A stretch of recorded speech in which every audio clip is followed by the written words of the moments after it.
Welcome to Sharada channel. Hi friends, అందరూ బాగున్నారు? మీరు అందరూ బాగున్నారని అనుకుంటున్నాను. ఈరోజు నేను వంకాయ పచ్చడి చేశానండి. నేను ఫుల్ వీడియో చూడాలనుకుంటే నేను ఇంకొక వీడియోలో ఉంది, ఇది షార్ట్ వీడియోలో నేను పెడుతున్నాను అనమాట. వంకాయ పచ్చడి చాలా చాలా బాగుంటుందండి.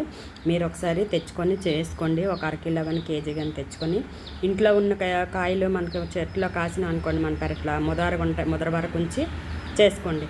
లేదు మార్కెట్లో అయినా ముదర ఉంటే తెచ్చుకొని మీరు పచ్చడి చేసుకోండి. చాలా బాగుంటుంది. చూసారు కదా పచ్చడి ఎంత కలర్ఫుల్గా ఉందో. చాలా చాలా టేస్ట్గా ఉంటుందండి వంకాయ పచ్చడి. డబ్బాలోకి వేసేసుకుంటున్నాను అనమాట. చూసారు ఆయిల్ అంతా మొత్తం అంతా ఆయిల్ అంతా చక్కగా ఉందండి, బాగా కలిసిపోయింది. చూసారు కదా వంకాయ పచ్చడి చాలా చాలా బాగుంటుందండి. మీరు ఒకసారి ట్రై చేయండి.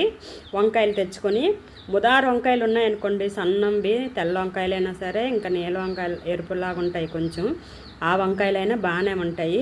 చక్కగా ముద్రగుండు తీసుకుంటే బాగుంటుంది. నేను మాత్రం కొంచెం లేతగా ఉన్నాయి చేశాను నేను.